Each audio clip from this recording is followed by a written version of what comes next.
안녕하세요, 저스티스입니다. 이전 영상 중 요즘 고대 이스라엘 역사가 때늦게 많은 조회수를 얻고 있습니다. 아무래도 요즘 이스라엘 팔레스타인에서 벌어지고 있는 전쟁 때문에 이스라엘에 대한 관심이 많아지고 있어서일 텐데요. 저는 이스라엘과 팔레스타인이 왜 싸우는지에 대해서는 말할 생각이 없습니다. 저보다 더 잘 아시는 교수들이 유튜브에 출연해서 많은 말씀을 해주시기 때문입니다. 대신 저는 이 문제를 어떻게 해결해야 할 것인가에 대한 제 생각을 구독자분들께 말씀드리고 싶습니다. 1년 반 전에 오스만 제국 끝판왕편에서 이미 제 생각을 말씀드린 적이 있지만 역사적으로 보면 유대인과 팔레스타인 사람들은 오스만 제국이라는 우산 아래 평화롭게 공존하던 시기가 있었습니다. 그렇기 때문에 역사 속에서 충분히 교훈을 얻을 수 있다고 생각하는 것인데요. 물론 지금은 수십 년 동안이나 극한의 대립 상황을 계속해왔기 때문에 평화를 논의하기가 쉽지는 않을 것입니다. 게다가 이스라엘과 팔레스타인이 평화롭게 공존하는 것은 그 자체로 인접한 유럽에 엄청난 위협이 되기 때문에 유럽이나 미국이 그 상황을 순순히 용인할 것이라고 생각하는 것도 매우 순진한 생각입니다. 중동 역사는 언제나 유럽사와 한 덩어리로 움직여왔기 때문입니다. 유대인이 이슬람에게 핍박받은 역사가 있지만 분명히 공존하던 역사도 있었습니다. 저는 그 공존의 역사 속에 해답이 있다고 믿습니다. 그런 의미에서 지난 고대 이스라엘 편에 이어서 유대인들은 과연 디아스포라 된 이후에 어떻게 살아왔는지 개략적으로 살펴보는 시간을 가져보도록 하겠습니다.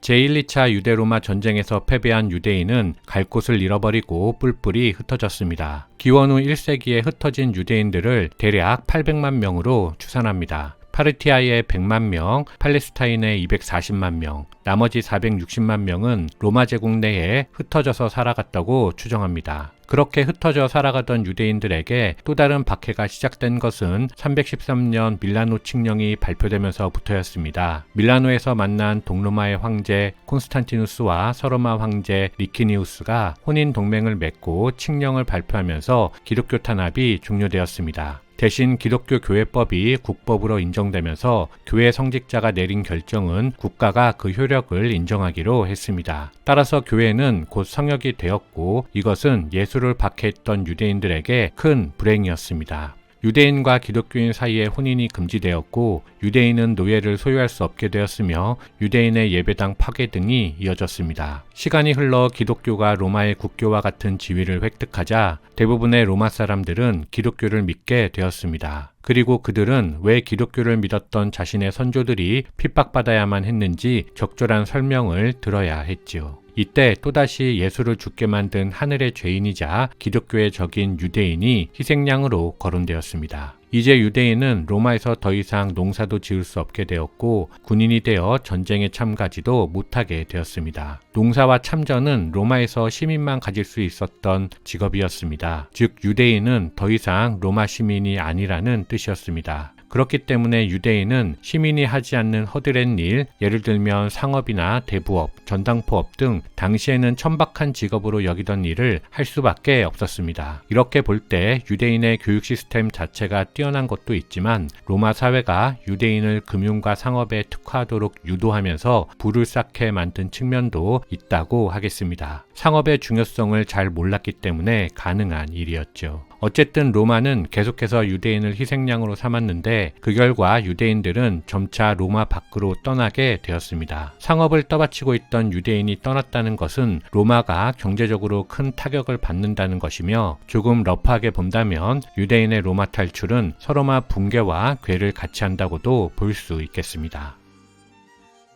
유대인 방랑의 역사 중 그나마 번영을 누렸던 시기는 9세기부터 12세기까지 이베리아 반도에 있었던 300년간입니다. 이 시기 꽃피웠던 유대 문화를 세파르딘 문화라고 하는데요. 밀라노 칙령 이후 박해받던 유대인들은 언제든지 배를 타고 도망치기 용이하게 해안 도시로 주로 이주했는데 그 중에는 이집트 알렉산드리아도 주요 도피처였습니다. 그런데 무함마드가 7세기 초 이슬람교를 창교하자 이후 무슬림 전사들이 아라비아 반도와 중동은 물론 북아프리카까지 모두 점령하였습니다. 따라서 이제 유대인들은 기독교 대신 이슬람과 같이 생활해야 했습니다. 그런데 초창기 무슬림들은 무함마드의 가르침대로 유대인과 기독교인을 박해하지 않았습니다. 이 부분은 제가 이슬람의 탄생편에 설명해 놓았으니 참고해 주시기 바랍니다. 이슬람과 공존할 수 있게 된 유대인들은 이슬람 전사들이 북아프리카를 통해 이베리아 반도로 쳐들어가서 스페인 남부를 점령할 때 같이 이동해서 이베리아 반도로 들어가게 됩니다. 당시 이베리아 반도에는 서로마가 무너지면서 서구트족이 내려와서 왕국을 세워 통치하고 있었습니다. 그 과정도 제가 고트족 편을 통해서 정리해 놓았으니 궁금하신 분들께서는 참고하여 주시기 바랍니다. 기존의 이베리아 반도를 차지하고 있던 서구트 왕국 속에는 타지로 도망치지 않고 살아가던 유대인들도 있었습니다. 그런데 8세기 초가 되면 이슬람 우마이야 왕조의 침입으로 서구트가 무너지게 되고 그렇게 세파르디 유대인이 무슬림들과 함께 이베리아 반도에 도착했습니다. 이슬람의 이베리아 반도 정복도 제가 트루파티의 전투편에서 말씀드렸는데 이 영상은 꼭 보시기를 추천드립니다. 왜냐하면 서구트가 외국 군대를 끌어들여 자국의 치안을 확보하려다가 거꾸로 왕국이 무너지는 자충수를 둔 역사이기 때문입니다. 어쨌든 이때 서구트 왕국에 속해 있던 유대인들은 이후 새로 도착한 유대인들과 같이 유대인 공동체를 이루어 함께 살아가게 됩니다. 반도의 지리를 잘 알던 기존 유대인의 선진 이슬람 문명을 가지고 새롭게 도착한 유대인이 융합하면서 그들이 이집트부터 북아프리카를 거쳐 이베리아 반도에 이르는 지중해 상권을 장악했고 많은 부를 쌓게 됩니다. 그 중에서 특히 11세기가 되면 코르도바가 바그다드를 뛰어넘을 만큼 이슬람 중심지로 성장하게 되지요. 그 이유는 셀주크 제국을 건설한 투르크인들이 이슬람 아바스 왕조를 밀어내고 중동을 차지하면서 이슬람인과 유대인을 내쫓았고 그 결과 많은 이슬람 유대인 출신의 학자와 신학자들이 코르도바로 들어갔기 때문이었습니다.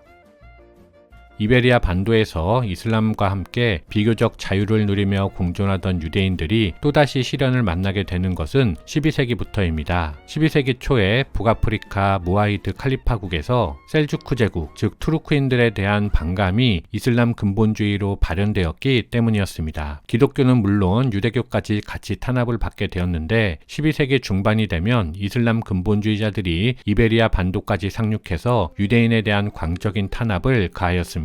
유대인들은 칼에 의해 강제로 개종되었고 보통 사람과 구별하기 위해서 늘 몸에 노란색 표시를 해야 했습니다. 중세시대의 노란색은 치욕의 색으로 거짓과 비겁함, 불충과 배반을 의미했습니다. 유대인들은 터번도 노란색을 사용해야 했고 터번을 두르지 않을 때에는 노란색 허리띠를 해야 했습니다. 유대인들은 극심한 차별에 더 이상 이슬람과 함께할 수 없어 탈출하였는데 이때 대부분은 북부의 기독교 국가인 카스티아 왕국으로 피신했습니다. 특히 13세기 알폰소 10세는 유대인을 받아들이면서 대부분의 직업을 허용했으며 가옥과 토지 소유도 일정 부분 인정했습니다. 그렇게 13세기부터 유대인의 상업적 능력이 이슬람에서 기독교 세계로 이전하게 되었습니다. 이때 이전된 경제력은 크게 볼 때 훗날 이베리아 반도에서 이슬람을 몰아내고 스페인이 패권을 차지하는 원동력이 되었습니다. 그렇다면 원래부터 유럽에 있던 유대인들은 어떻게 되었을까요? 로마가 멸망한 후 서유럽에 들어선 프랑크 왕국은 카를 대제 시기까지만 하더라도 유대인들의 종교와 재산을 인정하며 공존했습니다. 하지만 11세기 말 유럽에서 십자군이 소집되면서 상황이 변하였습니다. 교황이 기독교를 보호하기 위해서 이단을 죽이는 것이 십계명에 위배되지 않는다고 선포했기 때문이었습니다. 따라서 이후 200년이 넘게 계속된 십자군 원정 동안 아슈케나지 유대인들의 삶은 비참함의 연속이었습니다. 대부분이 상업이나 대부업, 전당포업으로 살아가던 유대인들은 채무자들로부터 집단 학살되기 일쑤였습니다. 채권자인 유대인을 죽여버리면 채무자인 기독교인들은 돈을 갚지 않아도 됐기 때문입니다. 아울러 제4차 십자군을 주도한 교황 이노첸시오 3세는 1216년 4차 라테란 공의회에서 반유대 칙령을 반포하고 유대인들에게 악마의 뿔을 상징하는 노란색 모자를 쓰고 노란 마크를 가슴에 붙이게 했습니다. 세파르딤계 유대인들이 이베리아 반도에서 당한 것과 똑같은 지옥이었습니다. 그렇다고 해서 유대인들이 언제나 추방만 되었던 것은 아닙니다. 왜냐하면 미천하다고는 하지만 누군가는 반드시 그 일을 해줘야만 했기 때문입니다. 기존 채권자 유대인을 죽여버리고 새로운 유대인으로 하여금 그 일을 또다시 시켰으며 그들이 채권자가 되면 또 죽이고 다른 유대인으로 갈아치우는 시기였습니다. 그런 이유로 중세 아슈케나지 유대인들은 추방령과 귀환령을 번갈아 받아들이며 유럽 전역을 떠돌아다니며 살아가게 됩니다. 다만 귀환하더라도 도시 내에 허락된 지역에서만 모여 살아야 했는데 그곳이 바로 게토입니다. 중세가 지나고 근대에 들어서며 최초로 유럽의 패권을 잡은 국가는 스페인입니다. 그리고 그 뒤에는 막강한 경제력의 유대인이 있었습니다. 이는 비교적 잘 알려진 이야기인데요. 수백 년 전부터 스페인은 레콩키스타를 위해 엄청난 전쟁 비용이 필요했고 이때 스페인을 위해 돈을 빌려준 사람들은 이슬람에게 쫓겨나 북쪽으로 이주해온 유대인들이었습니다. 하지만 스페인 왕국은 늘어만 가는 유대인 채무를 갚고 싶지 않았습니다. 추방할 명분이 생기면 쫓아내면 그만이었기 때문입니다. 그런 의미에서 14세기 흑사병은 스페인 왕국에게 아주 좋은 명분을 제공해 주었고 레콩키스타를 완성한 1492년도 유대인 추방령을 내리기에 좋은 상황이었습니다. 따라서 레콩키스타를 완성한 스페인은 추방령을 내리며 유대인에 대한 채무를 던져버렸고 그들이 놓고 간 재산은 국가로 몰수하였습니다. 하지만 이것은 결과적으로 황금알을 낳는 오리의 배를 갈라버리는 조치가 되었습니다. 스페인에서 추방된 30만 명의 유대인들이 다음으로 향한 곳은 죄수들이나 보내져서 살고 있는 바다보다도 낮아서 쓸모없는 네덜란드였습니다. 지금이야 네덜란드와 벨기에가 선진국으로 불리지만 당시 네덜란드는 말 그대로 로우 컨트리, 즉 사람이 살기 매우 어려운 땅이었습니다. 벨기에는 있지도 않은 나라였지요. 아이러니한 것은 유대인들이 북쪽으로 이동함에 따라 16세기 스페인 패권은 순식간에 사라졌고 이후 패권은 네덜란드로 넘어갔다는 점입니다. 이 시기 유럽은 암흑의 중세가 지나고 상업이 중시되는 근대 중상주의가 발아하던 시기였습니다. 그리고 이것은 상업과 무역의 귀재 유대인의 시대가 본격적으로 열리기 시작했다는 의미였습니다. 저지대에 도착한 유대인들은 중개무역으로 브리에, 앤트워프, 암스테르담 등에서 소금을 비롯한 약무, 피역 등을 거래하며 엄청난 부를 쌓게 됩니다. 당시 유대인들이 어떻게 부를 쌓았는지는 제가 지난 소금으로 보는 역사편에 소개해 놓았습니다. 많은 분들께서 좋아해 주셨던 영상이오니 아직 안 보신 분들께서는 한번 보시기를 추천드립니다. 이렇게 부를 쌓은 유대인은 잘 알려진 것처럼 네덜란드에서 세계 최초로 주식을 발행하고 은행을 만들었을 뿐만 아니라 증권거래소도 만들며 네덜란드를 넘어 유럽의 자금 시장을 선도하게 됩니다. 그리고 그 부를 바탕으로 군사력을 키워 스페인으로부터 독립하게 되는 것이지요. 최후의 종교전쟁인 30년 전쟁이 1648년 베스트팔렌 조약이 체결되면서 마무리되었습니다. 전쟁 결과 스페인은 네덜란드의 독립을 지켜봐야 했고 그렇게 합스부르크의 독주는 깨졌습니다. 프랑스는 부르봉 왕가가 힘을 얻었고 북해는 스웨덴의 차지가 되었습니다. 유대인의 관점에서 보면 30년 전쟁이란 오랜 전쟁은 유대인들에게 새로운 도약의 기회를 준 전쟁이었습니다. 30년이란 오랜 기간 동안 전쟁에 필요한 무기와 보급품을 제공할 사람들이 필요했기 때문입니다. 그런 일은 언제나 유대인의 몫이었고 유대인은 전 유럽과 동방까지 돌아다니며 무기와 군수물자를 사서 전장에 공급하는 역할을 했습니다. 그리고 이것이 근대 유대인 군수산업의 효시가 되었습니다. 아울러 이때가 역사상 처음으로 유대인들이 유럽의 다른 사람들보다 더 좋은 대우를 받았던 시절이었습니다.